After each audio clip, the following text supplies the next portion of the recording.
Howdy, yokes, and welcome back to Bacon and Eggs. I'm Tyler Carlin. And I'm Ethan Edgehill. And today we're looking closely. Or maybe we're the man in the box. So don't forget your hat. And they're all your hat. Because today we're bringing you the Prestige.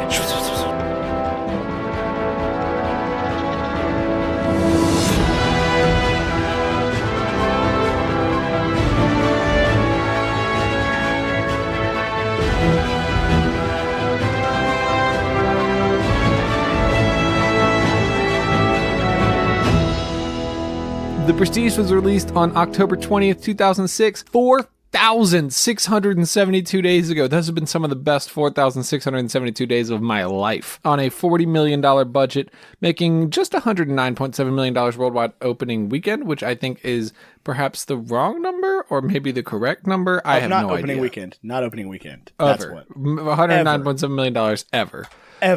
Which is pretty low for a show we'd review, but that's okay. I got a 76% critic rating and a 92% audience rating on Rotten Tomatoes and a 66 on Metacritic. Ethan, why did you just read that like you were reading the list of prizes someone just won on Legend of the Hidden Temple? And it got a 76% on Rotten Tomatoes, and you're going with your family to Universal Studios Orlando. Did they go to Universal Studios, or did they come to the Nick Studios? That was at Universal. Studios. That was at Universal. Oh, it was? Yeah. Okay. And today, you get to face off with the Aggro Crag. This is so thematic to the Prestige. Nickelodeon's guts. I remember they had an after-school show about getting slimed.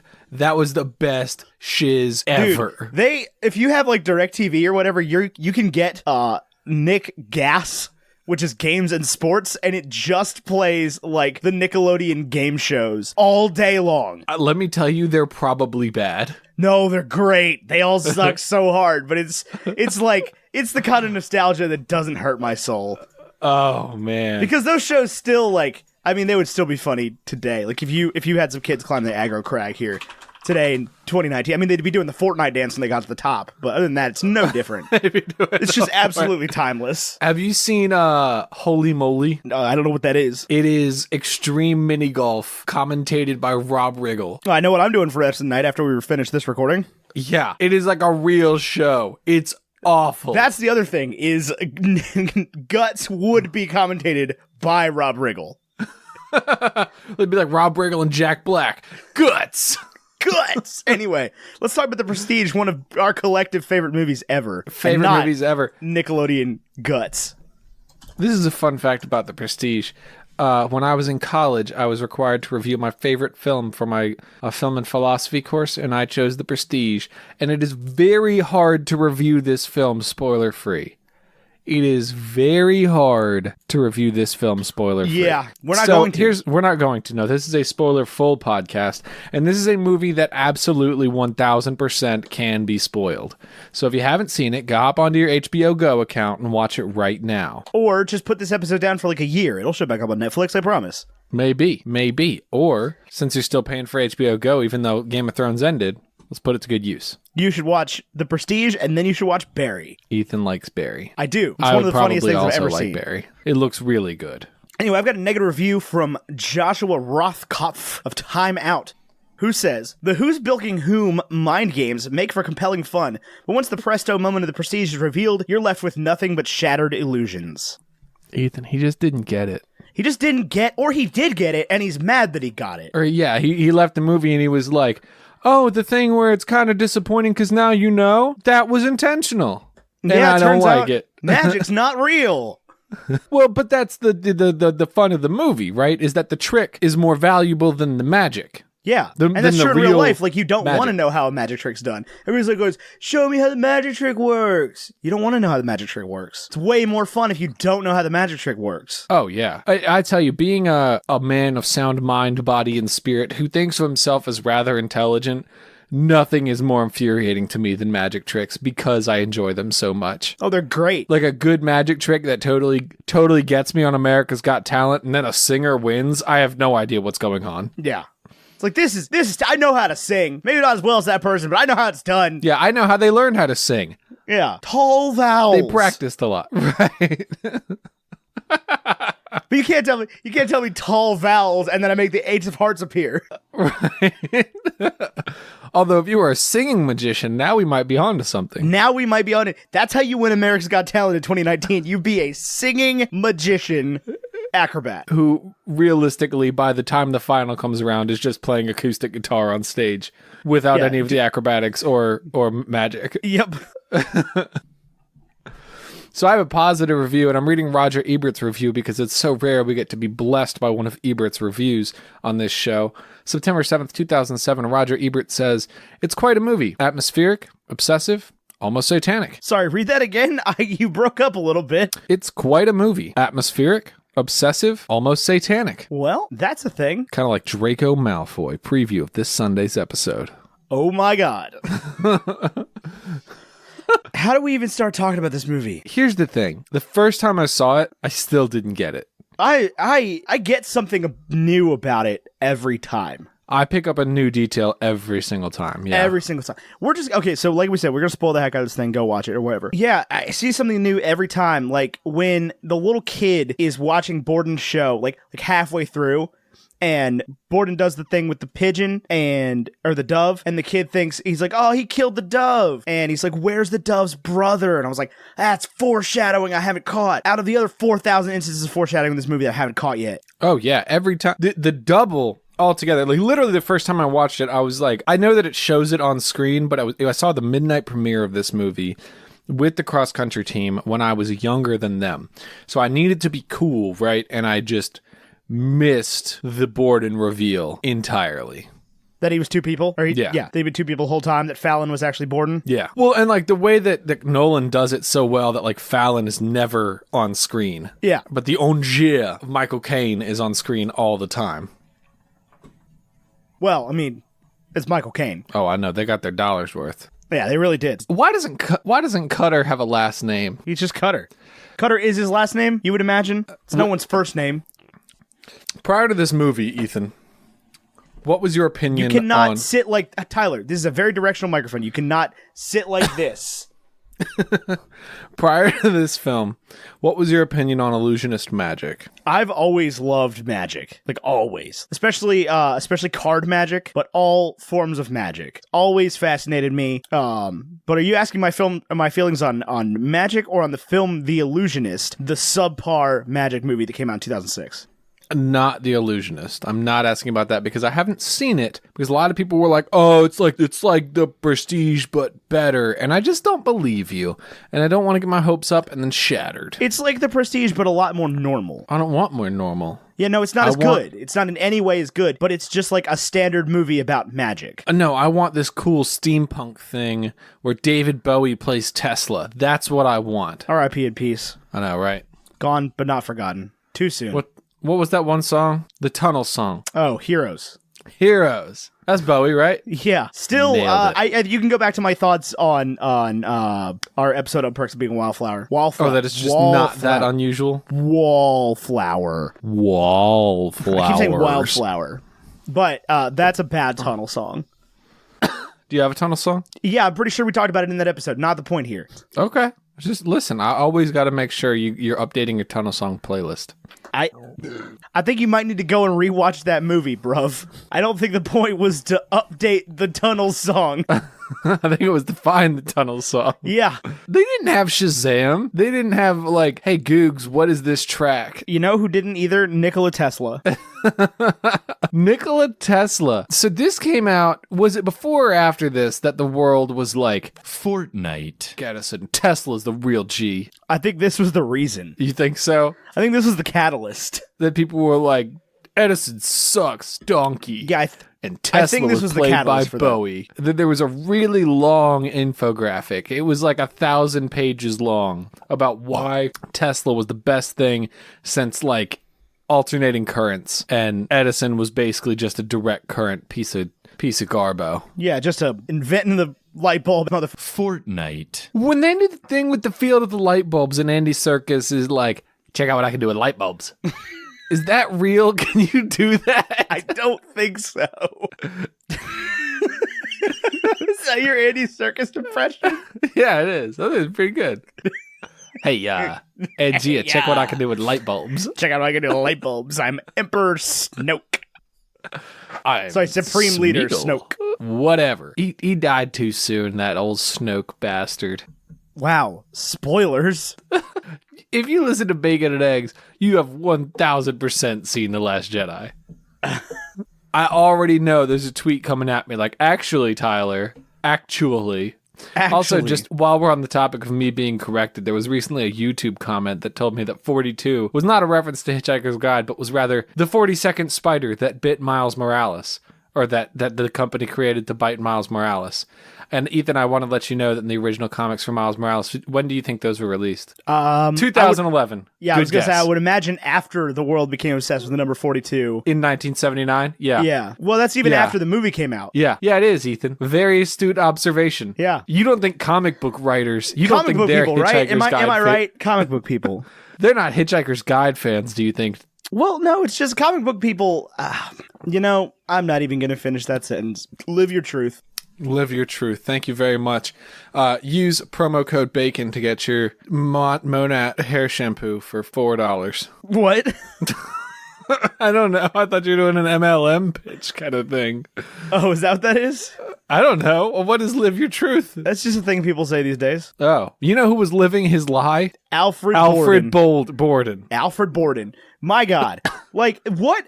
It's at this point I didn't know, because I think this is probably the first of his movies I'd ever seen. But the Christopher Nolan twist is alive and well in this movie. Yeah. It twists like 5 times. I finished it today. I don't know who the villain is. There isn't one. I'm cheering for both of them to win. Actually, you're cheering for both of them to lose. They're both trash fire humans. Right. But I'm cheering for Christian Bale. I'm cheering for Hugh Jackman. No, I'm cheering for Christian Bale because of the total dedication to the art. Christian Bale doesn't care about the audience reaction. He wants the perfect trick because it's perfect. Right, but who cares? Right. Hugh Jackman, on the other hand, is if the perfect trick is bad, who cares? It doesn't matter if it's bad. You created the perfect trick. But it's not about the trick. It's about the showmanship. It's about the illusion. And this is why Edison won the space race. The space for light bulbs. There you go. The space race. This is why Thomas Edison went to space. If we could send David Bowie's corpse to space, do you think we would? I mean, I know we can, but should we? I was going to say, I think we have the technology to launch David Bowie's corpse into space. Would that be respectful or disrespectful? That's what I want to know. I mean, that's the real question, is what was David Bowie like as a person? Like, how much of Ziggy Stardust and Spiders from Mars, how much of that truth was he living? I think he lived the act. But like, do you think David Bowie would want to be shot into space? Or was he just like, I can write songs about space. This is an uncapitalized market. I don't know. If we found 50 years after the fact a diary from David Bowie that said, obviously ship my corpse to space, are you required to honor that? Yeah, I think you rocket his Fortnite corpse off this planet. I think that living on in the namesake of his clear hero, I think Elon Musk would absolutely just launch David Bowie's corpse into the Fortnite galaxy. I think he would take it upon himself. Like in a Tesla? Yeah, he would attach a Tesla Roadster to the front of a Falcon Heavy rocket with David Bowie's body on with David Bowie's exhumed corpse. All respect to David Bowie and fam, of course. Oh, for sure. David Bowie, just a true visionary.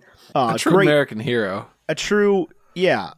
Maybe? G.I. Joe himself. Don't Birthplace think Brixton.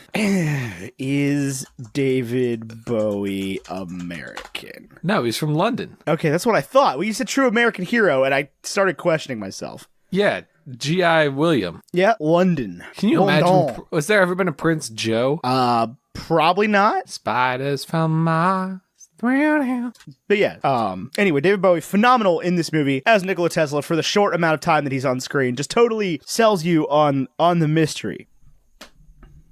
Because he makes real magic. That's the coolest thing about this whole thing. He created a Robert Angier clone, and Robert Angier did it 100 times. Yeah. He killed himself every day for 100 days. Borden's like, you didn't make sacrifices. He's like, I made sacrifices. You didn't even know what kind of sacrifices I'd make, Alfred. He drove himself so mad that he had to go and do the Well, that's the thing is it was so simple. It's his Fortnite. brother. Right. The whole time. There's no magic to it. Nothing. Absolutely nothing. It's his brother. It's just dedication. It's method acting. That's it. And here we learn a lot about Christian Bale and Hugh Jackman. And I'll tell you what, it made straight up no sense that they each had to like spend time with the wife that one of them didn't like. It makes perfect sense. No, it doesn't. The other one could just hang out. He doesn't have to go Fortnite. that person's wife. Yes, he does. That's the thing. It's total dedication to the art. Right. It's insanity. It is on insanity. both of their parts. It is perfecting the trick. No Right. one can know. No one can And they know. both get to be the man in the box, and they both get to be the man outside the box. They both get to bow. Yeah. Which is what's important, because that's Angier's undoing. Is that he can't bow. I'll tell you, the first time I saw this, I thought Angier's double was someone else. It's not. It's absolutely Hugh Jackman. Hugh Jackman's best acting, like the only time in this movie where I'm like, where I don't think, oh, that's Hugh Jackman, is when he's playing a drunk. All the other times, it's like, yep, that is Hugh Jackman playing a character, and I like it, but it's Hugh Jackman. I mean, I'll really tell you what, Christian Bale sort of got the shit end of the stick on this whole, I'm gonna be in Christopher Nolan movies. Because this is the first of like 2 hellish prisons he gets locked in Yes. by Christopher Nolan. Granted, this is much less worse than the thing that I do not believe exists. Just the giant hole in the The ground. giant pit in the ground. Pit prison. Yeah, I don't think that's a thing. It might Also- be. If you, hey, listener, if you live in a pit prison, let No us know. offense. Tweet at me. Yeah, at me on Twitter. Tell me about your pit prison. So why is this movie special to you? I think this was the first like film Twitter quality movie that I saw ever. Okay. Like I'd seen Titanic and things like that, but this was like a world creating, mind bending sort of like avant-garde film, like certified film. And this is like, I know we talk about Transformers a lot as like the sort of catalyst for falling in love with blockbusters and the movie theater experience and all of that. But this was like the other side of that coin. Yeah, I'd agree with that. It's also wild to me that this is pre-Transformers. I know. I was 13 years old watching this movie. Yeah, I was young. I didn't get it. I didn't like this movie at first. I did. I had to see it because I saw it in theaters twice. I had to see it a second time to really like firmly grasp it. It's perfect. There are no errors. I can hear people disagreeing with you already. I can hear the sound. Bing! You're wrong, Tyler. There's a major error. Magic's not real. Magic is not real. Turns out. They even got a real magician in this movie to like royally Fortnite. up. Huh? The guy that the Wilton, whatever his name is, the first magician that Andrew and Borden both work for. Yeah? That guy is Ricky Jay. He's one of the world's most accomplished magicians. And he messes up? Well, yeah, he allows Borden to like get away with destroying his act. Oh, yeah. Yeah. Poor guy. Yeah, like that ruined his career. They also, I could hear the tweets coming in that you wouldn't drown that fast. Like, you could probably go 60 seconds and be You've all right. never drowned, tweeter. Right? I get that You it don't happens 101 times in this film, but Yeah. seems like an awful quick way to go. Yeah, it's just, this is the world's worst game of chicken. It's like they're just both, for their entire lives, just both trying to get back at each other for some thing. Do you think the fishbowl thing, do you think he really carried it between his legs the whole time? Or do you think Borden convinces Angier that's how he does it? Don't know. Don't really think it matters. I just figured if it was a trapdoor thing, then. No, I think that Borden convinces, whether it is or not, Borden convinces Angier that it's that simple, because for him it is that simple. Right. It's like, okay, if you were to dedicate your life to this trick, how would you do it? Right. So he lets the whole world see him as this frail guy because he needs to be able to carry around the fishbowl without looking suspicious. Right. Gosh, that was a cool trick. The fishbowl thing? Yeah. Well, you know what they did in the movie? They cut, and then they put a fishbowl there. You think? That's the thing about this movie is that like it's good enough that it suckers you into like believing that they're actually pulling these illusions off when they're not. The like Borden there aren't thing- two Christian Bales. There's one. Right. There's one Christian Bale. I guess the thing I was going to say is like, well, he catches the ball, and that must have been challenging to film, but almost definitely there just wasn't a ball. Or somebody else threw it. Right. It's just 2 shots. Right. I mean, they made Birdman look like it was 1 take. Yeah, that was a cool movie. Yeah, but like it wasn't 1 take. That would be impossible. Can you imagine? Can you imagine getting into 1 hour and 45 minutes into the take and somebody messes up? I think that's what makes like stage shows so impressive. Yeah, people mess up all the time, though. Yeah, that's like part of it. I'm not getting in another debate with you on this podcast about what makes a stage show impressive. What makes a stage show impressive, Ethan? It's just not the same as movies. I'm not saying it's the same as Yeah, but movies. you tried to. You tried to. Just now? Still mad. Why is Scarlett Johansson so big on the poster? I guess she is like a big part of the movie. But when I think about this movie, I don't think about Scarlett Johansson. No, I forget she's in it every time. Yeah, and then she shows up on screen and I'm like, oh my gosh. Because she's the third girl to be introduced. Yeah, how do you think she swung that situation? I don't know. Was she anybody back then? Don't know. She was in this. She was a pretty big part of the, in 1997, she was in Fall, which got a 0%. She was the girl in Lost in Translation. I forgot about that. Her first... It's a good movie. She was the horse whisperer, or she was in it as Grace McLean.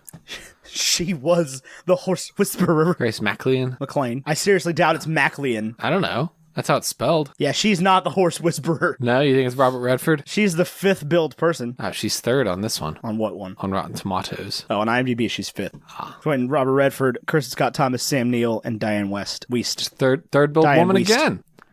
She was in a few good movies. The Man Who Wasn't There, Lost in Translation, Girl with a Pearl Earring. She was the girl with a pearl earring, I guess, right? I refuse, 100% refuse to believe you've seen Lost in Translation. Why? Because you haven't. There's no way. Well, Bill Murray. You didn't know he's that. like- You did not know that. You're right. I keep thinking about, every time somebody talks about this movie, I think of You Got Mail, which I feel like is a... That's Tom Hanks and Meg Ryan. And I know it's Tom Hanks and Meg Ryan. I don't... it's just the connection that I make. Lost in Translation is a very good movie. Okay, Should I'll watch it. It's a little creepy. It's a little creepy. A little weird. Bill Murray's a lot older than Bill Murray's a ScarJo. lot older than her, yeah. Yeah, he was born in like... That's the main thing. It's like Bill Murray's a lot older than her. They're in Japan. Not necessarily like the white people in Japan thing. Is she playing a white person? Oh my god. He's got 34 years on her. That's a while. Is that less than That would be like if Michael somebody born Douglas? Googling Michael Douglas, September 1944. Catherine Zeta-Jones, 69. So that's 25 years. Yes, this is way more. Yeah, that's way more. Anyway, The Prestige. El Prestigio. Prestige. See, I think this was the first movie that I saw, like, in theaters in my own generation that, like, checked the same boxes as, like, the Hitchcock movies I'd watched. I think this is the first movie I saw in theaters that made under $100 million, or made over $100 million, but like under $200 million. Well, that's not true because I'd seen the Pokemon movie. You'd also seen The Emperor's New Groove. How much did that do? I don't think I saw it in theaters. Really? Yeah. I'm almost certain you talked about seeing it in theaters on the episode. I don't think I did. I do know Pokemon the first movie made more money than this. So did Emperor's New Groove. $169 million. Oh, Pokemon beat that too. Dang, that's sad. Well, you know, it'd be like that sometimes. Do you remember when we saw that movie as adults just a few weeks ago? That was months ago. Just a few months ago. When did Detective Pikachu come out? May, I think. Okay, whatever. That's weeks. Yeah, everything is weeks. You can boil all of human history down to weeks if you really want to. What I'm trying to say is, Ethan, Pokemon the first movie was awful. Yes. You know what movie's not awful? The Prestige. The Prestige. The Prestige. It's like that episode we did on Kingsman. I just have no idea what to say about this movie. Let me ask you a question, Ethan. Compared to the other dorm room posters. This is not a dorm room poster movie, buddy. I know it's not, but it checks that box for me. I would have put this on my poster in my dorm room.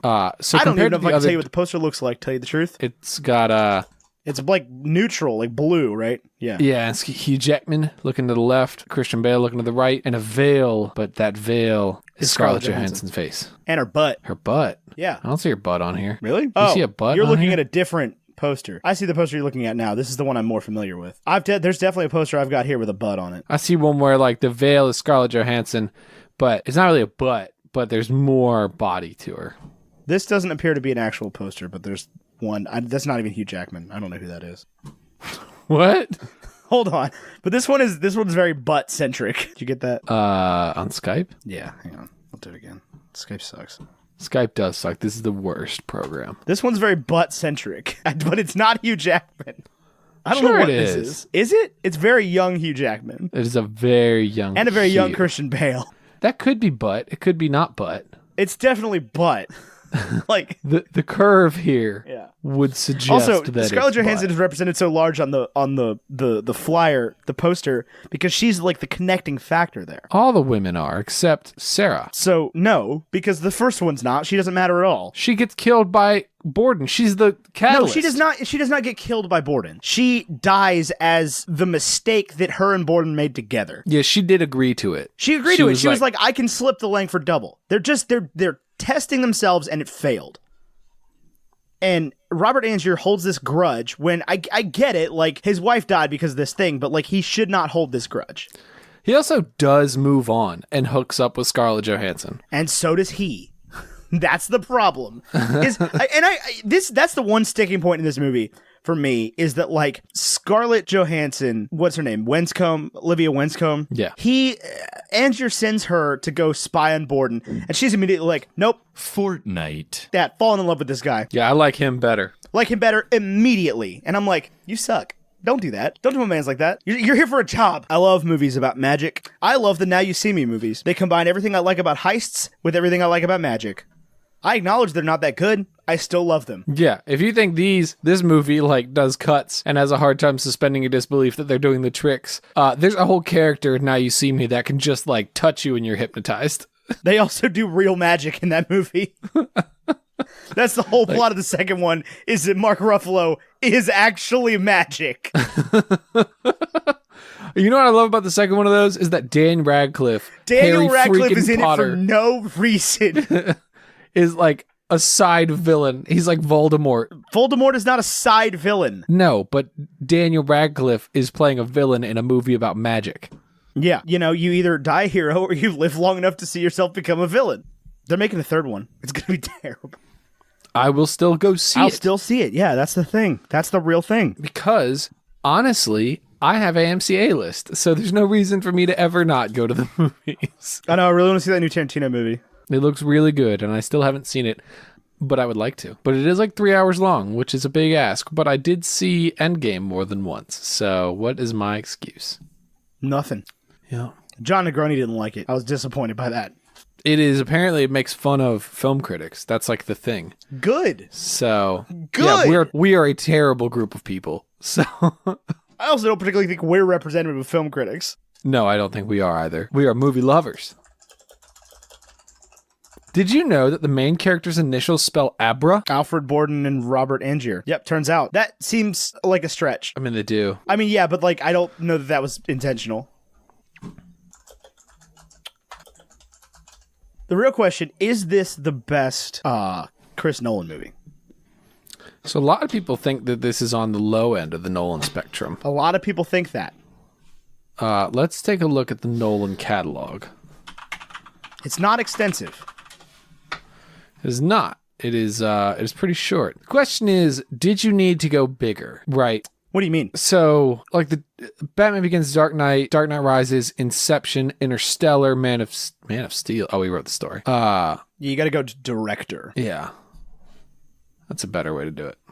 Batman Begins, Dark Knight Rises, Interstellar, Dunkirk are big. I still, to this day, have not seen Dunkirk. Neither have I. But it is a war movie, which makes it big. I think what I really like about The Prestige is that it's not too big. It's big. Not. It's world building. It's this like cool steampunk, late 19th century London I don't thing. really think it's steampunk. I think that's just what Victorian England looked like. Maybe, I don't know. But I liked watching it. I like late Victorian England from the perspective of stage performers. What? Like magicians. Oh, I didn't put that together. I was thinking like the stage, the theater. You know, I hate comedians. You know how I hate comedians. That sucks, man. The dove thing was cool. What dove thing? The dove, like Oh. the vanishing cage. I don't get how that trick works. What do you mean? That was a fast cut and an unclear Prestige. What are you talking about? Where'd the dove go? What do you mean, where'd the dove go? It's still there. It's in his hand. It's tied to him. Yeah, but why is it not like immediately in his hand? I think Michael Caine just grabbed it. Oh. He's being mysterious. Oh. What you Michael want is Caine. not impossible. It's just expensive. That wasn't Michael Caine. That was Nikola Tesla. Right, you're right.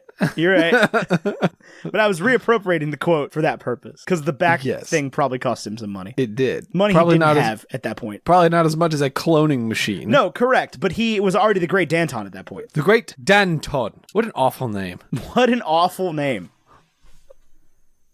What did Borden go by? The Professor? The Professor. Yeah. Also not great.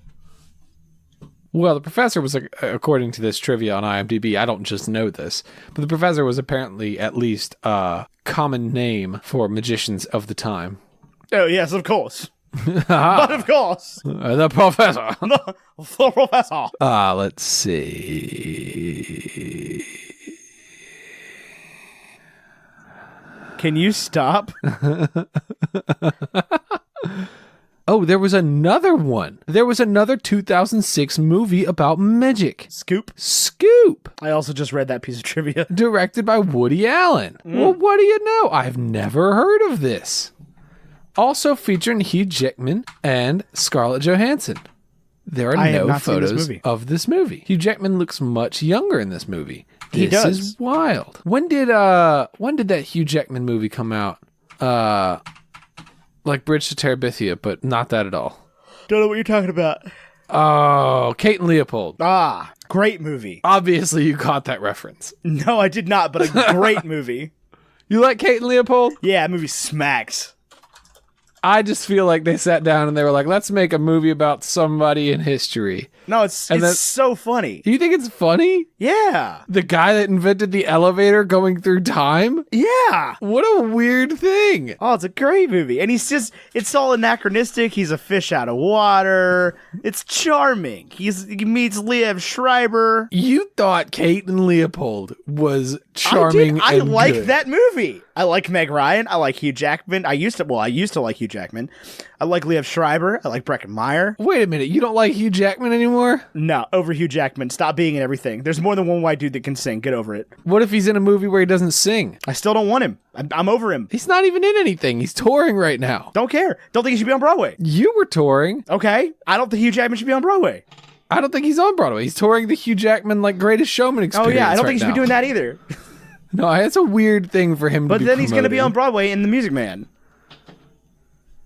Oh, that's cool. I would like to see that. I would not. At all. 0%. I would spend $135. I would donate $135 to any charitable cause if it meant I didn't have to go anywhere near that. I would donate $135 to the Remove Hugh Jackman from Broadway Foundation. I do not believe that is a foundation. I'm so over him. But you should start a foundation called Remove Hugh Jackman from Broadway where you don't do that at all. Right? It's not at all what your money goes towards. It goes towards buying backpacks for inner city kids. But also, how sad is it that inner city means poverty? But it's just inside raising the city. It's doing good things for America and also raising the awareness that Hugh Jackman does not deserve to be on Broadway. There is... That man can kind of sing. Here's my thing behind Hugh Jackman in Broadway. Everybody Fortnite hated Les Mis. Everybody except me hated the Les Mis movie. They were like, Hugh Jackman sucked, couldn't sing. What are we going to do? We're going to put him in every musical. That wasn't even the first one, was it? What was the first one? I don't think there's a prequel to Les Mis. I just mean Kate and Leopold, of course. Kate and Leopold, not a musical. Although, you've nailed it, buddy. You've nailed it on the head because when you go to IMDb and search Kate and Leopold, you get more like this. You've Got Mail. I will take Kate and Leopold over You've Got Mail 10 out of 10 times. Hold on. Let's look up You've Got Mail. 10 out of 10. Let me go to Kate and Leopold because I'm on Hugh Jackman. It almost certainly scored better, but probably still not a positive score. More like this: City of Angels, You've Got Mail, Sleepless in Seattle. Okay. There was a golden era of Tom Hanks, Meg Ryan rom-coms. Of Tom Hanks falling in love with Meg Ryan, the movie. If you gotta give me Tom Hanks movies from the early to mid 90s and the late 80s, I'm not picking You've Got Mail or Sleepless in Seattle. I'm picking Toy Story. Not a Tom Hanks movie. Turner and Hooch. I've taken Big or Forrest Gump. The Terminal. Nah. You didn't like The Terminal? I don't think I've seen it. Oh, it's good. It's good. Is it better than Kate and Leopold? Yes, it is better than Kate and Leopold. I would say pretty handily. What is The Terminal? Steven Spielberg, Tom Hanks, Catherine Zeta-Jones. What is it about? Okay, it occurs to me that Lost in Translation is in a whole other class of film because Lost in Translation is not really like a rom-com. It's not really even like it's romantic. It's not particularly a com. Here are the related films. If you whip that one up on the Greek tragedy scale, like that's a tragedy. That's not a like. Here are the related films: The Virgin Suicides, which I've never heard of, Little Miss Sunshine, which is dearly beloved, The Royal Tenenbaums. I also do not believe that you've seen Little Miss Sunshine. I've definitely seen Little Miss Sunshine. The believe one you. kid takes a vow of silence, and then the first word he says is like Fortnite.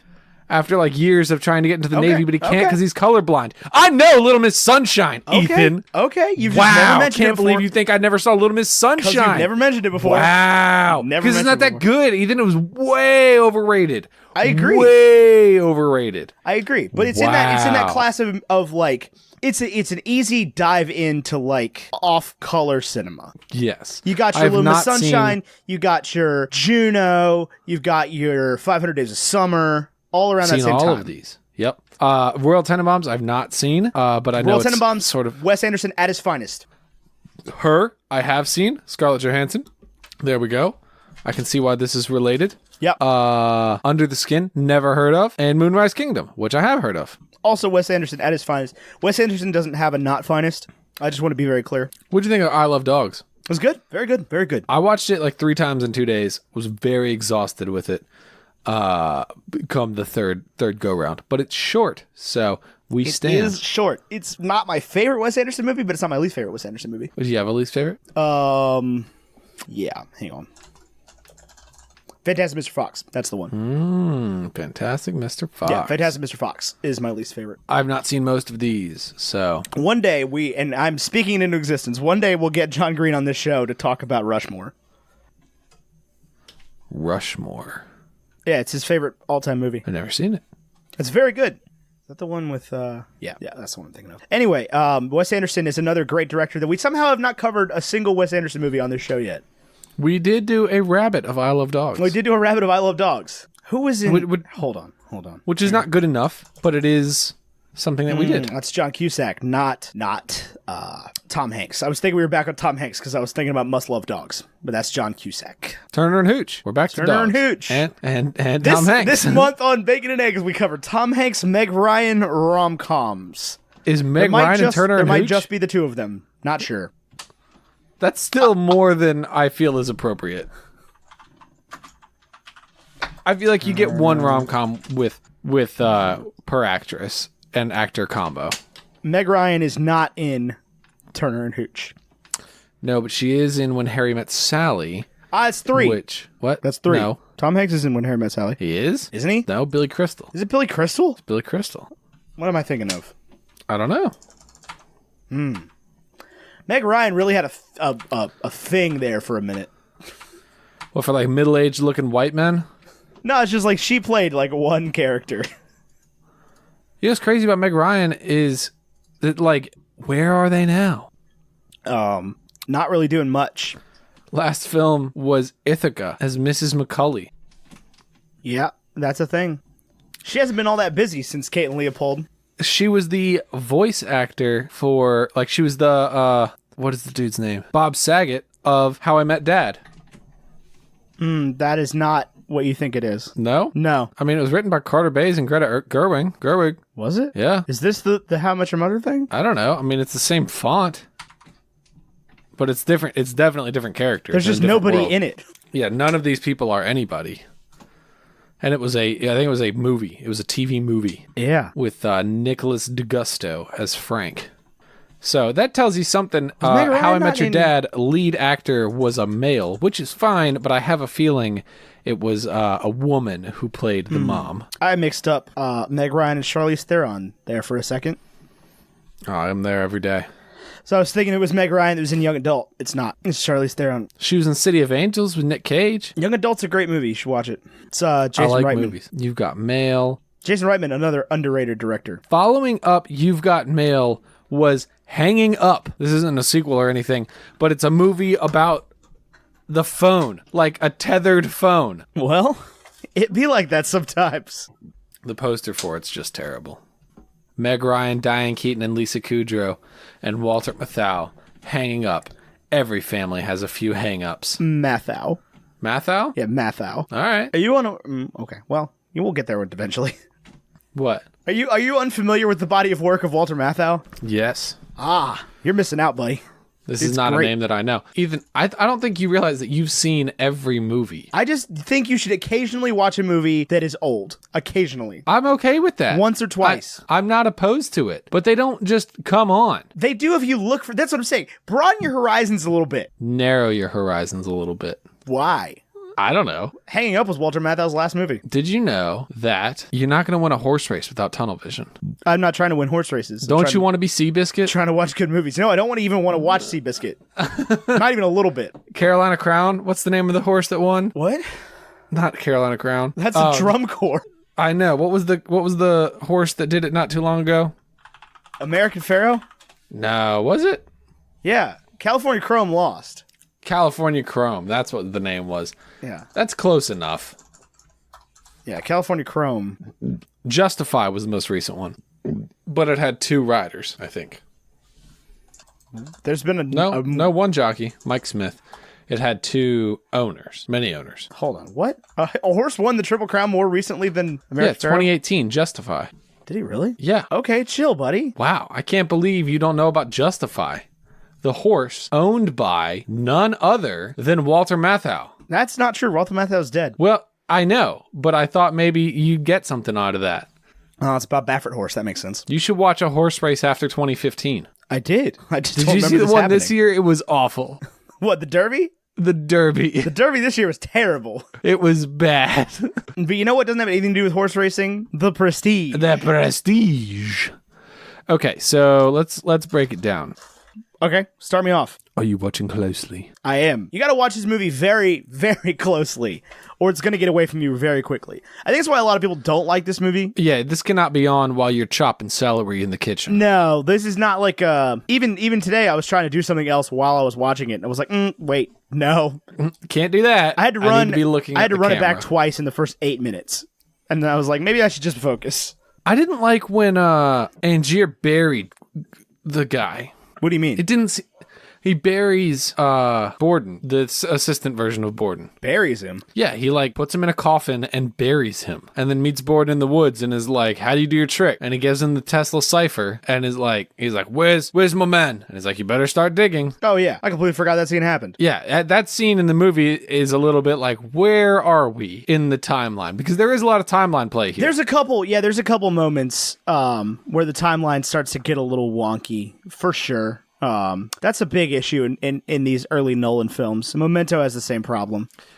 Now, Where it's let like, me how get many this times straight. do I have to watch the scene before you give me the whole scene, buddy? Oh, I know, right?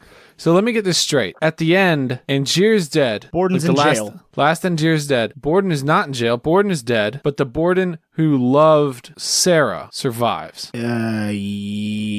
Yes. So he loses also, except for the daughter. Wait, is it the Borden that loves Sarah, or is it the Borden that loves Olivia? I don't know. But Olivia lives, doesn't she? Or does she die too? Olivia lives, I think. But she leaves them.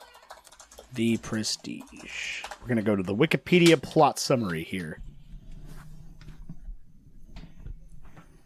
The tragedy is that they both lose, right? The surviving twin loved Sarah while his brother loved Olivia. Okay. And Sarah hung herself. Yeah. But he still has the girl, but he can't go see her because he's supposed to be dead. So they both lose. Right, he has the daughter, but he can't see her. And Olivia, the one who loved Olivia, is dead. And Robert's dead. The last Robert is dead. The last Robert is dead. So they got so caught up in, can I make this trick happen for some glory in my 20s and 30s that they thought nothing of legacy. No, Or Borden maybe takes only the of daughter. legacy. Borden takes the daughter. I forgot about that. It's the last scene. Oh, you're right. He does show up Borden at the very takes end. the daughter, and you see the tanks full of dead Roberts. Yeah. So he gets something. Yeah. The simple trick is always better. Is that what we're supposed to take away here?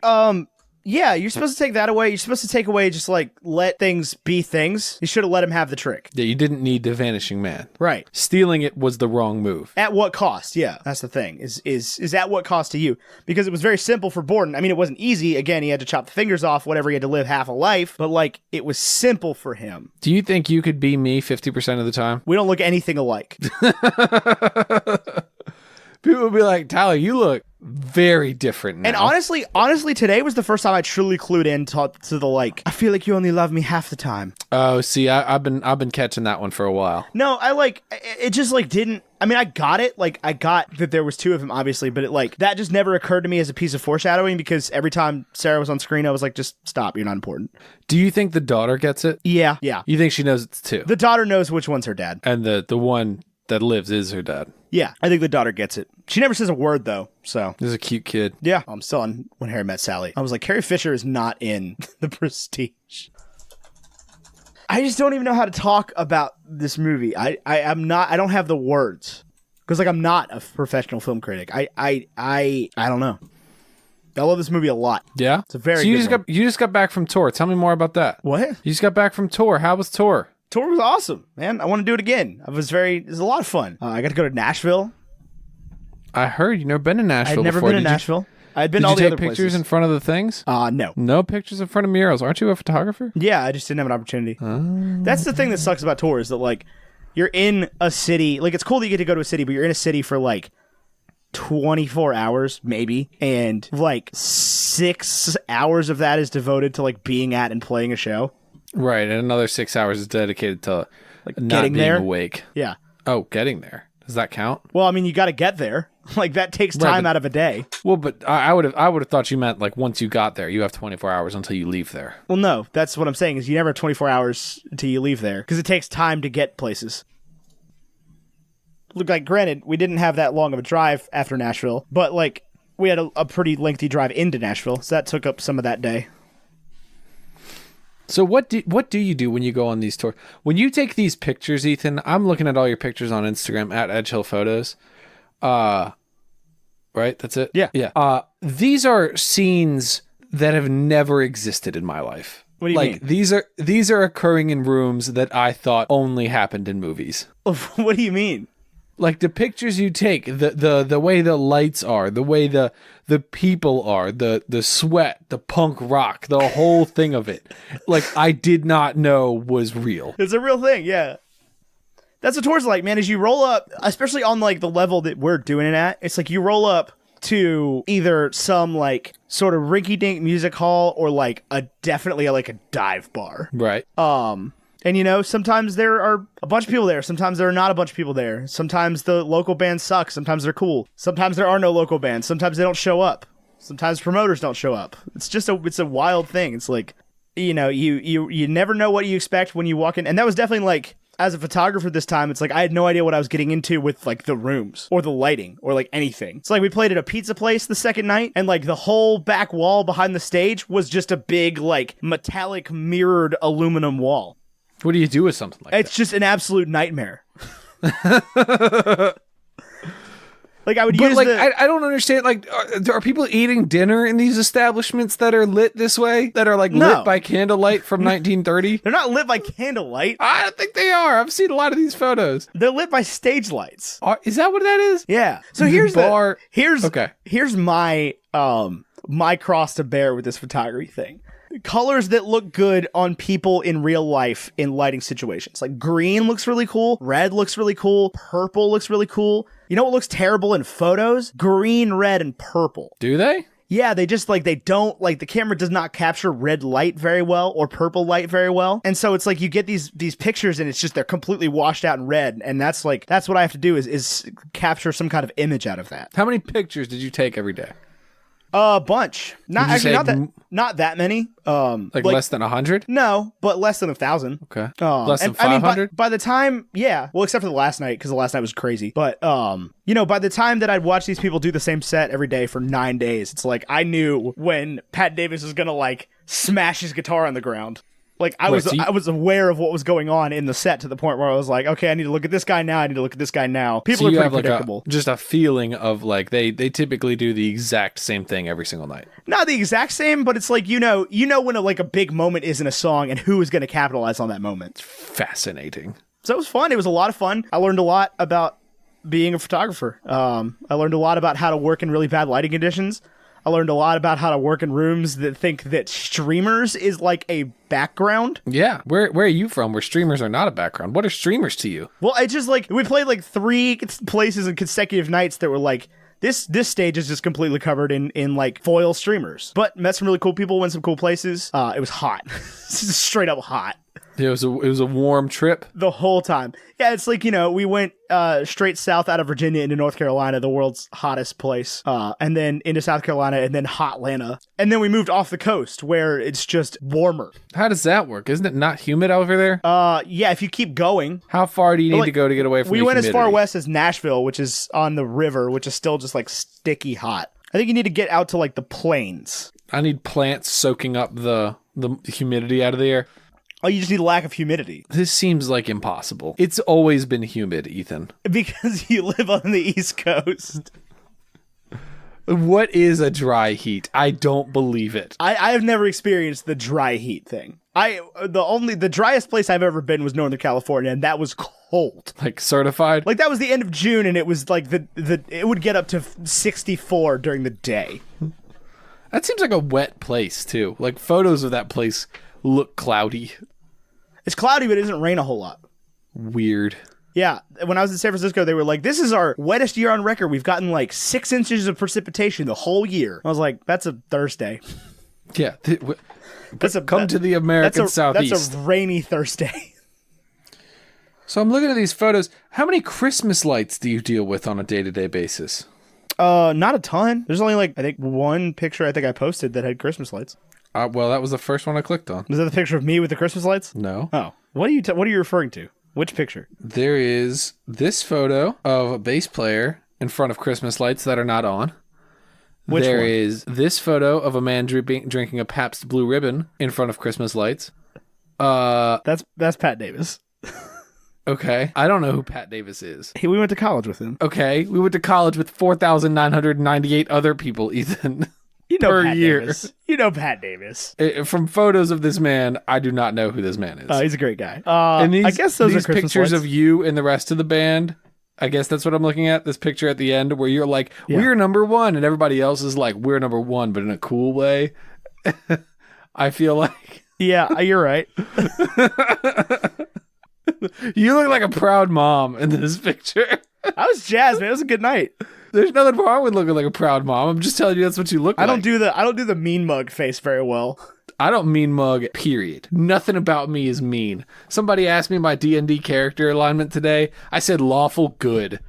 Well, okay, so Pat Davis is the bass player for Downhall, and he's one of the most, like, electrifying and energetic stage performers I've ever met, ever seen, even in, like, when you compare to, like, national bands. The dude's going nuts every night. Really? Yeah, it's great. I got to watch him play for 10 days straight. It was awesome. It's just absolutely a pleasure to take photos of. He made my job real easy. It's like, Pat, do cool shirt. Pat's like, okay. Do you like Pat better than you like me? Is that what you're trying to say? No, I don't. I'm allowed to make other friends. Are you saying he's a better bass player than me? He's absolutely a better bass player than you. We'll see about that. He's the I'll challenge first. him. He's straight up the first dude in like the Virginia like pop punk scene that actually knows how to play the bass. Well, don't you just... Every other chord- bass player is like, I do this because I could not find another thing to do. Pat was like, I play the bass. That band's wild. They're three of them are seeing you guys. And their photographers are seeing you, guy. Correct. That's me. It's a me, Ethano. Is that how you'd introduce yourself? They'd be Every like, time, Hey, yes. Hey, everybody, we're Downhall. This is our photographer, Ethan. And you'd be like, hey, it's a me, Ethano. No. I only got introduced by Gordon from Downhall one night, and that was in Cincinnati. Was that a special moment? No, it's just the thing that happened. There were two Ethans on that tour. Did you defeat the other one in a base-off? No, he's a good dude. All right. I'll have to see the base-off. Neither of us play bass. I mean, I could Gonna make play them- the bass, but like I'm not a bass player. The bass? The bass Slap guitar? The bass? There's not enough bass guitars that look like basses. Yeah, because they're pronounced different. I just feel like, but then you solve all confusion. Somebody who's very new to music wouldn't be like, if they came up and they were like, could I see that bass? They would be like, you'd be like, oh yeah, absolutely. You want to see the bass? I think at this point, if somebody's like, hey, you play the bass, right? They're like, I mean, it's bass, but yeah. It's like, you know which one they're talking about. You're aware. You're not like, You're like bass. No. So you play the bass, huh? Nothing that looks like bass here. You play the don't bass, huh? fish. Actually, it's pronounced drum set. So It's pronounced drum set. I I understand where you got confused, but it's pronounced drum set. Yeah, I did a 10-day tour as a photographer. It was a lot of fun. Can't wait to go back out. When do you go back? Don't know. Are they inviting you again, or do you have to find another band to tower for? Probably both. The goal is both. The goal is to be the first guy on the list for many different bands. They would call you and be like, are you free for the next 9 months? Yeah, nobody's going on a 9-month-long tour, homie. Nobody? Nobody. Nobody? If like Muse was like, Ethan, we're touring the next 9 months. Mate, I mean, I would absolutely, if Matt Bellamy from Muse called me and said, hey, we want you to be our tour photographer, I wouldn't even he wouldn't even be able to finish this sentence before I was on a plane. He'd be like, our first show's in Roanoke. I'd be like, yeah. I'm flying to California. I'll be back in a minute. Yeah, I just had to get on a plane somewhere. I literally don't even know where I'm flying. I think the only direct flight out of here is Chicago and Charlotte, so I'm not going to be that far. Yeah, no, if Matt Bellamy from Muse is like, we want you to be our tour photographer. Would you respond with like, I just want you to hold? What? You hear my arms, black holes and revelations. Would you sing his own song to him on the phone? That's what I want to know. Probably not. Would you be like, when I was 12, I heard Starlight and it changed my life? No, I'd probably be like, hey, that time I saw you in concert was rad. So you wouldn't mention Starlight on the phone? Not in the first call. That's not even the first Muse song I thought of. Starlight is the only Muse song I think of. Supermassive Black Hole. Nah. Knights of Sidonia. I know these are other Muse songs. They're just not the ones I think about all the time. They did a cover of Feeling Good. It was wild. For the movie 7 Pounds. Is that about a baby? No. Ethan, I have exciting news. Oh. As of November 1st, 2018, Muse is looking for an official fan photographer. What? Muse and 30 Seconds to Mars on their tour that ended. No, it's not ended. You can go to Oslo. 30 Seconds to Mars already found somebody. His name is Matty Vogel. Do you know him? No. Is he a good photographer? He doesn't suck at taking pictures of Jared Leto. I'll tell you that much. That man has got Jared Leto figured out. Okay, Danny North is the Muse official photographer. Based on this photo on the Google link, I've seen pictures of Pat Davis that are better than this picture. You can't even see the face of any of these people. Who? In Danny fact, this North? person on the left. This person on the left looks like an old lady playing the bass. Danny North photo. I'm trying to get. I don't think this is the guy. If this is the guy, I don't think this. It might be the guy. But Danny North's first photo is of a fisherman. No, this is Muse photographer, muse.mu/gallery/photographer-danny-north-2978821. Oh, yeah, I mean, that's not an incredible photo. That's an old lady on the left. I don't think it is. Playing the bass. But I'll tell you, Danny North, if it's the same Danny North that I'm looking at on Instagram, is a very good photographer. There's a lot of story in these photos. There's a lot of character. Yeah. Yeah. Whereas Matty Vogel, the guy on tour with 30 Seconds to Mars, has, like I said, he's figured out Jared Leto, which I think is a hard nut to crack. Oh, Hans-Peter van Veldhoven. Not only is that the name of a Disney villain, but this is the current tour photographer, and this guy is a much better photographer than you. Yeah, I mean, when you're on tour with a band like Muse, like you don't just get that job. They don't just call their friend from college.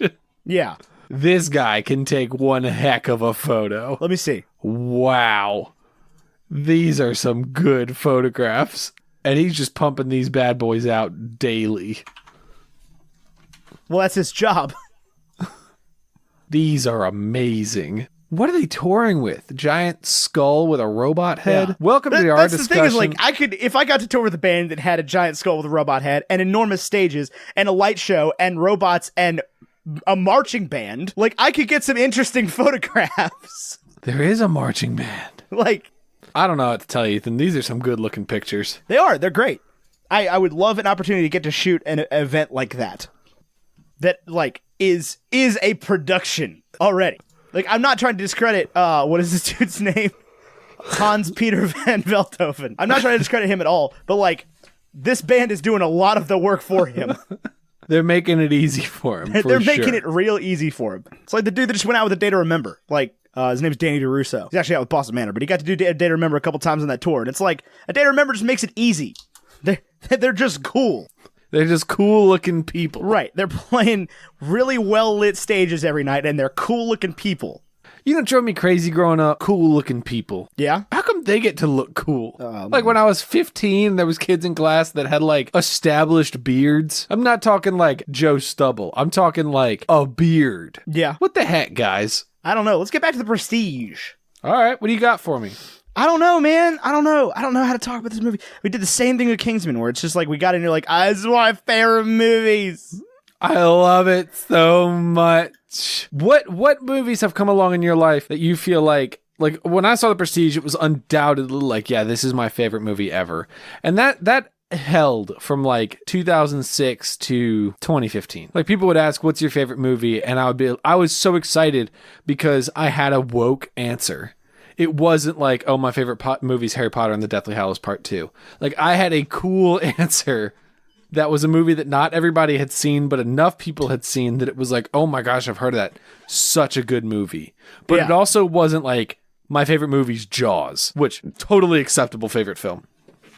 It hit the right niche where it was like, this is cool enough to be your favorite movie. Well, and it was even a case of like, there were movies that just eventually started hitting different. It's like, there was a long time where I would have been like, yeah, I like this movie better than Dead Poets Society. And at this point, I'm like, no, I like Dead Poets better. Yeah, I do like Dead Poets better. I like Dead Poets better.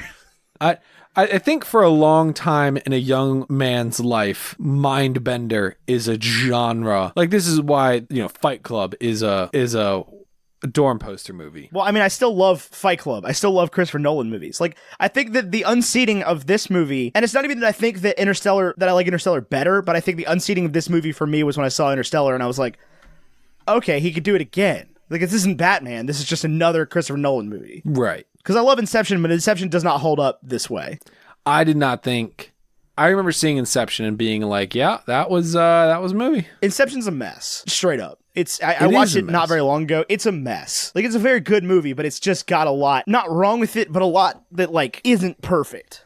Right. But I like Memento, too. I also really like Memento. And that was the thing, is I dove more into the Nolan catalog, and, like, I love Memento, but Memento also doesn't hit on that level. No, it doesn't. But, Guy Pearce, though, great performance.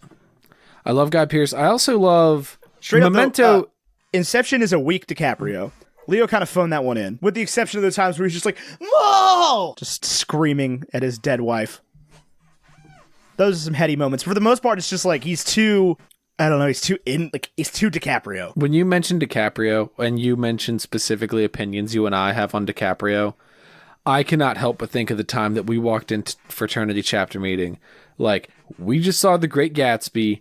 That's going to win an Oscar. Best performance. I Leo still DiCaprio. think it should have won an Oscar. I still think it was a very good movie. I do too. We walked in and we were like, yep, that was the movie.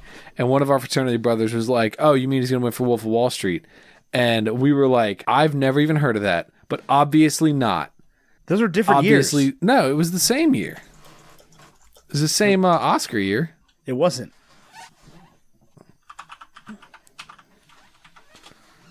It was Wolf of Wall Street that our fraternity brothers said. No, you're misremembering this. 2013, Great Gatsby and Wolf of Wall Street. I don't think so. I'm looking at it right now. There's no way they were the same Oscar year. Yeah, Gatsby came out in May, so we would have been in chapter in the spring. And then Wolf of Wall Street came out in December. It came out on Christmas. Why would they release those two movies in the same Oscar year? I don't know. That's stupid. That's really stupid. But they were, so I'm not misremembering. Okay, well, chill, buddy. I just remember that moment and being like, I don't remember that moment, so congratulations. I'm just sharing the moment with dear old listener here that I was so proud of DiCaprio for Gatsby. And then I'm still Wolf proud of of DiCaprio for Gatsby. I'm still proud of DiCaprio for Wolf of Wall Street. Although I think that my time watching Wolf of Wall Street is over. You think when you watch it now, I have no desire to watch that movie at all. Really? Yeah. I really like that movie. That's a dorm poster movie, dog. That is a dorm poster movie. That is like sex, drugs, and money. It's a new era of the dorm poster. Right. Like, that is... If you are a rising freshman in college, please tell me what the dorm posters are now. The men at your school, what movies are on their walls? Like, I don't even think I want to know. Not the dudes that have Doctor Who posters. You know who I'm talking about. Yeah, I don't even think I want to know. I had a Doctor Who poster every year of college. But that was a cool poster though. I know, and I got it in London. The exploding TARDIS thing, that was really cool. Like that's a poster I would like. That's a work of art. It is. Yeah, I would hang it in here, but I don't have enough space anywhere. Fair.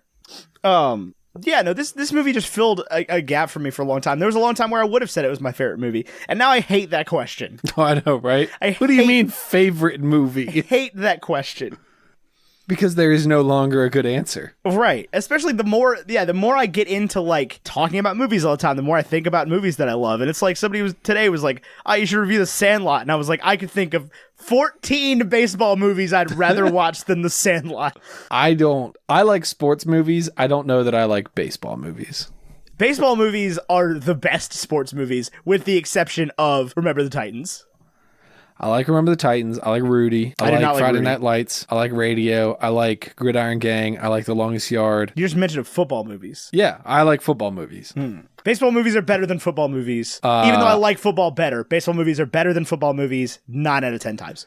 How bad, as a human being, how bad do you wish you liked baseball the way the previous generation likes baseball? I'm starting to feel it, though, is the thing. Like, I'm starting to get it. Granted, I have not watched a baseball game either with my eyes in person or on television since the Red Sox won the World Series in 2018. I watched literally the last game of the World Series. I have not watched a game of baseball since then, but I sit around every day and I'm like, I should watch baseball. I haven't quite gotten to the point where I'm going to turn on the TV and be like, the White Sox are on. Hell yeah.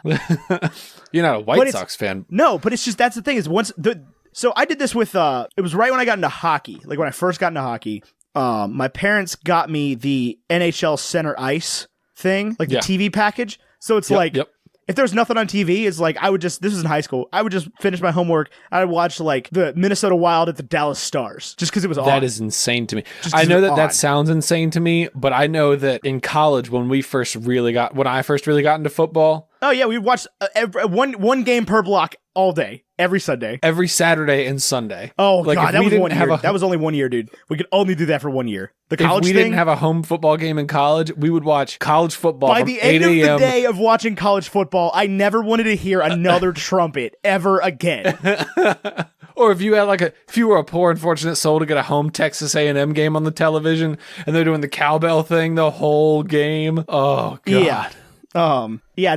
We could put together an entire, and I said this earlier, we could put together an entire year of Bacon and Eggs does sports movies. And I don't even think we'd have to dig out of the catalog of sports movies that I like. So this is something, speaking of sports, that I do want to bring up. We are doing 3 Bacon and Eggs sponsored fantasy football leagues this year with prizes for the winners. The league you enter is based on your Patreon pledge, so the higher your monthly pledge, the better your potential prize would be. But I'm thinking about doing some BOCO of weekly commentary on the 3 leagues that we have. We can do that. Because we do need some BOCO. We do need BOCO, which is bonus content. Hash browns, I believe, is the official term hash for browns. It. Because I love football so much. Yeah, I do as well. I'm very excited for football season. I have Virginia Tech season tickets. There's going to be NFL games. There's going to be a lot of NFL games, yeah. It's finna be a good year. I just love football. I hate a lot of the things about football that everybody hates about football. I hate the politics around it. I hate the, concussions thing and the kick return thing and the toxic fandoms, but there's also good fans. You're part of the toxic fandoms, though. I'm not part of the toxic fandoms. You're a Redskins fan. They're one of the worst fan bases in the league. No, they're not. Yes, they are. No, the Eagles and the Cowboys have the worst fan bases in the league. Agreed. The NFC East sucks balls. We should eliminate it entirely. We should get rid of the Giants. DC sports fans are a whole different breed of people. DC sports fans are very happy to go to a football game and golf clap, okay? It's quiet. It is a quiet stadium.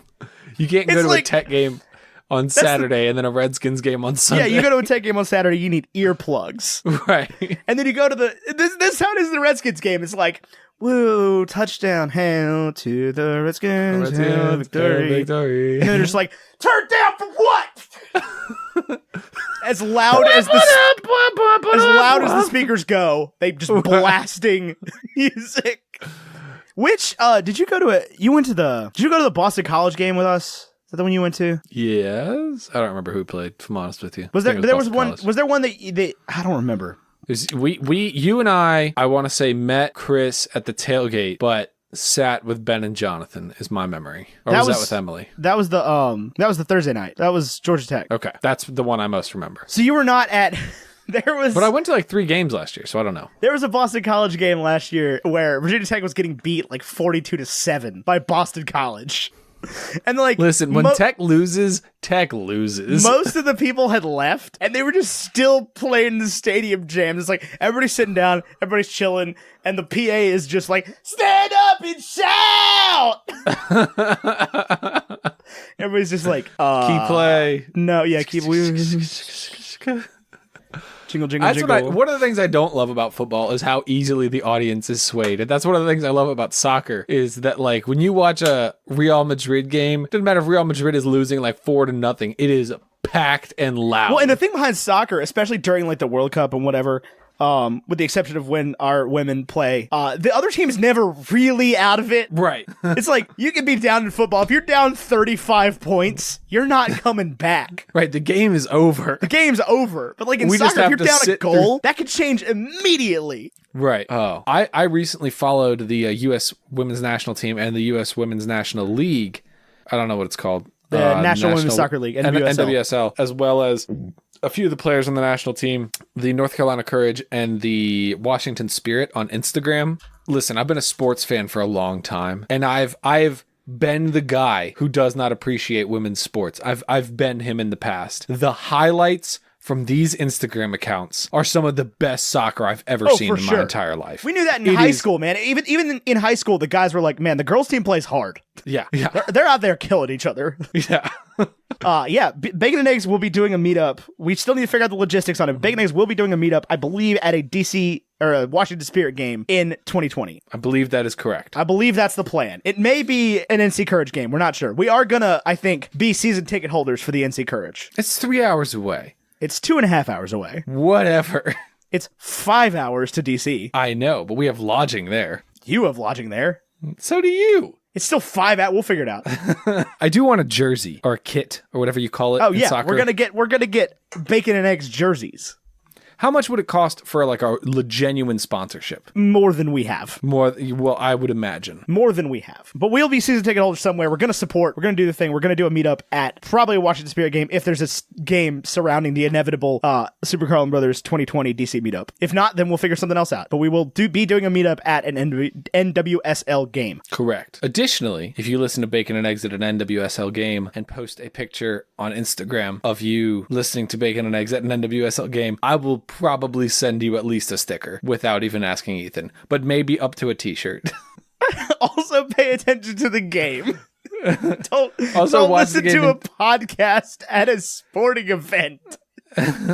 But like, if you have it on, I would say it's okay. All I really want is like a picture of you holding your iPhone with the game, with like our show on, but the game on in the background of the photo, and then turn around and watch the game. Don't listen to the podcast. Or we'll tell other people around you. We'll figure it out. We can live commentate before the game ever happens. We just have our own like track of commentary that you just press play when the game starts. Megan Rapinoe, shoot! She scores! Goal!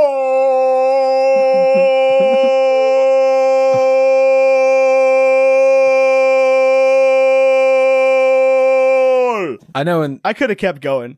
Could you have? Yeah. Okay, so a few years ago, this really grinded my gears, really toothpasted my orange juice. A few years ago, there was like challenges going around the internet, like longest note challenges. Yeah. And this was right when I was like a smartass, but also super into my music education. Ethan, let me ask you a question. I'm about to sing a tone for not too long, but long enough for you to get what I'm going for here. Is that one note, Ethan? No. Okay, thank you. That's the whole joke. That's all I've got. Neat. What a wonderful discussion we've had this evening on The Prestige. Why do we do this every time we pick one of our favorite movies? Because, Ethan, our show, we really should just watch the movies people suggest. Like, next week on Bacon and Eggs, Descendants 3. Oh my God, you're the only one saying it. We don't cover made-for-TV movies here on Bacon and Eggs. Full stop, not doing it. No, we're not doing Disney Channel original movies. But we will review something else next week, and I don't know what. Yeah, me either. But I will come next, probably Tuesday. Actually, I will definitely know by next Tuesday. All right. Well, we got 15 minutes left. This is when we usually start to wrap. Is it? Yeah. Seems early. Well, so what are you bringing back around? What are your final thoughts? How does this movie make you feel? How does it make me feel? The movie. What are your Chris favorite Nolan. parts of this movie? Like, what's one scene that just really does it for you? All of it. I'm gonna need a better honestly, answer than that. I think about the opening scene where Michael Caine goes over a 3-act structure to suspenseful entertainment. Just phenomenal storytelling right there. Every single day. I think about that. Anytime I read a story, I think, okay, what is I don't even know what it is now. The show, the tell, and prestige? Turn? Show, turn, prestige? The pledge, the turn, and the prestige. Pledge, turn, and prestige. That's what it is. But I think about those 3 things in everything that I watch or read or consume. Well, yeah, it's just your 3-act structure. Right. It's like every movie ever.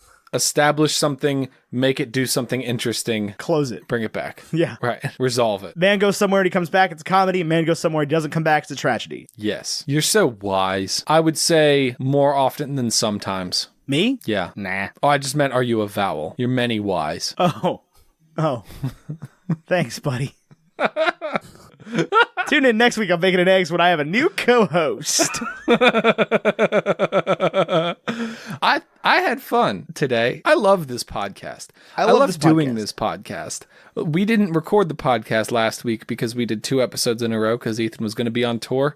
And I might not be here next week because I might have a child come next week and I'm going to take some time off. Yeah, God only knows. But I have a feeling I won't be gone for long, but I love this podcast. Me too. I was super excited to record both yesterday and today. Yes. I love sitting down. I love meeting guests. I love working with you. I love just talking about movies. I love interacting with the fan base, the yokels.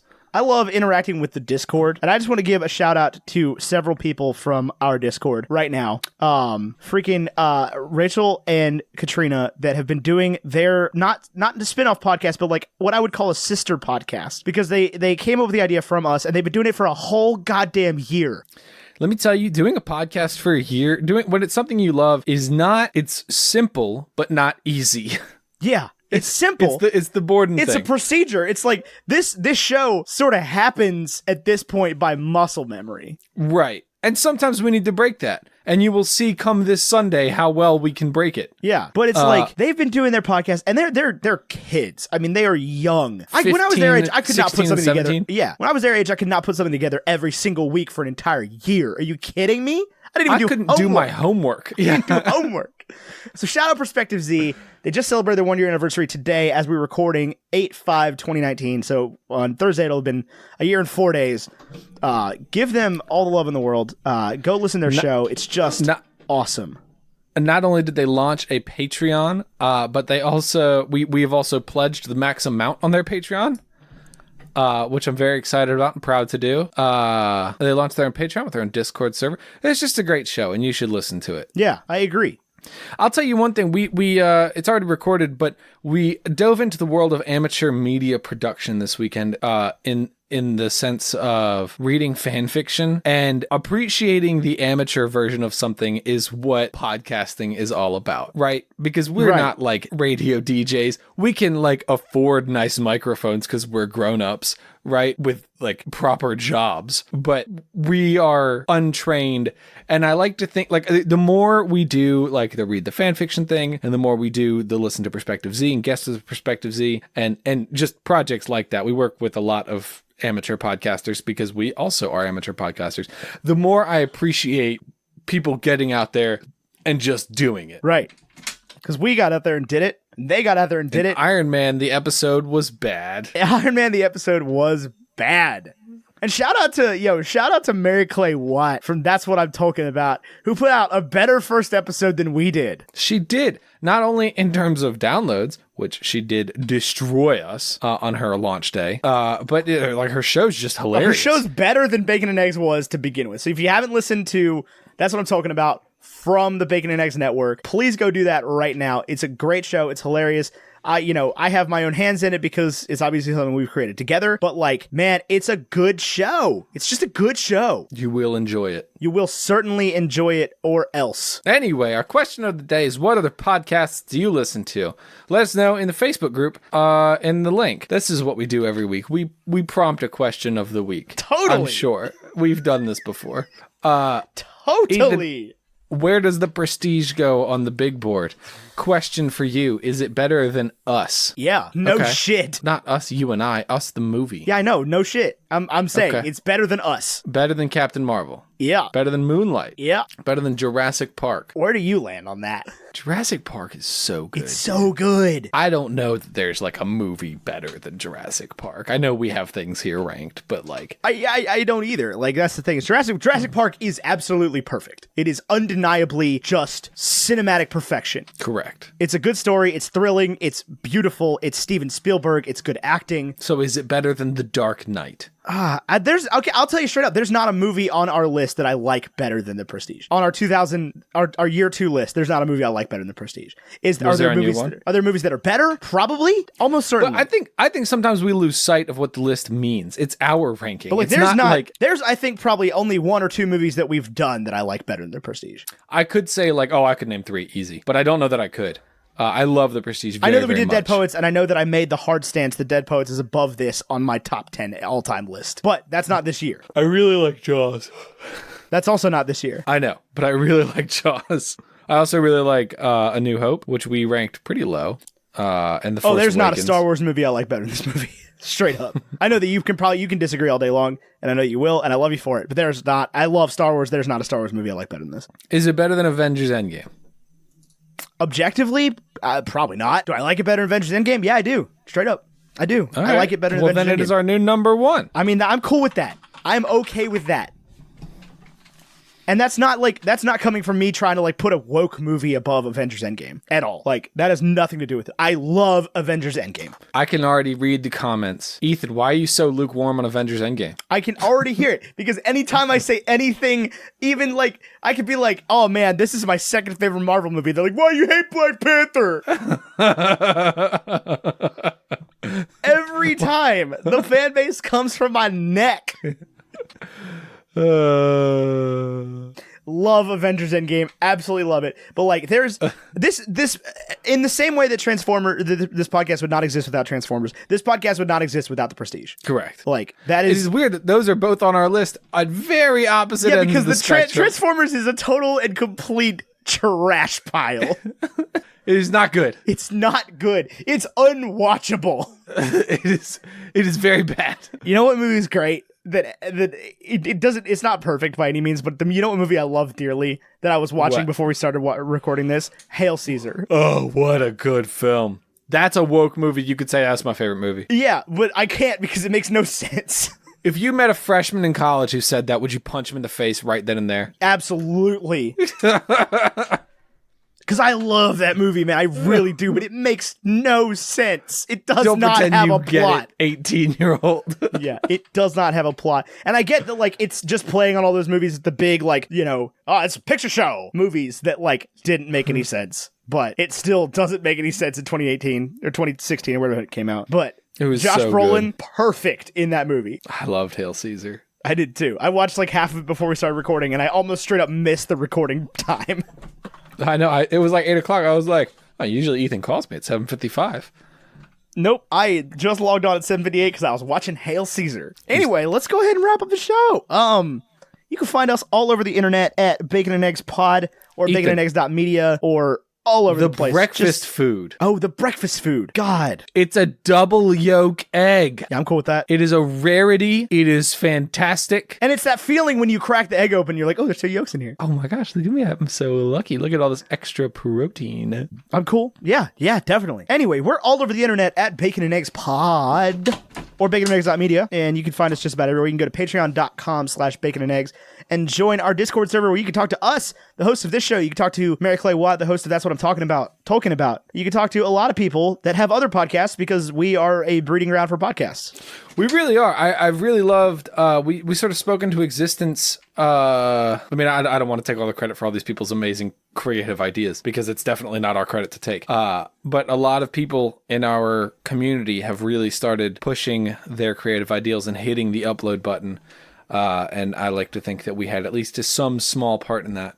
Yeah, I was talking about this on Twitter, but it's just like shocking the amount of times that people have said, like, I met one of my best friends in the Bacon and Eggs Discord server. Sincerely Us Pod. Sincerely Us Pod. Having some troubles getting their episodes out right now. We're working through it. By we, I mean they, and by some extension me, who's helping them out. But they're doing great. Their show's great. Perspective Z is great.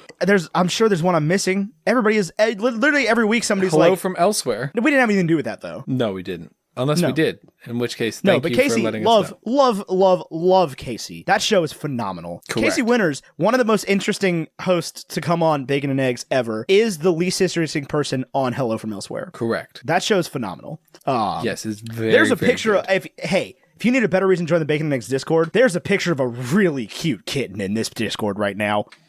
I do love cute kittens. Look at go in bacon grease. Penguin got a kitten. It's so freaking cute. It's fluffy and orange. Oh, Look at that freaking kitten. And then look, there's a dog And there's below Nanny. it. I do love Nanny, but she's been around. All right, I do need to know, because I know he'll listen. Is it 1 Bunwa or 2 Bunwa? Benoit. I'm Benoit. more confused. It's Benoit. Benoit. Benoit.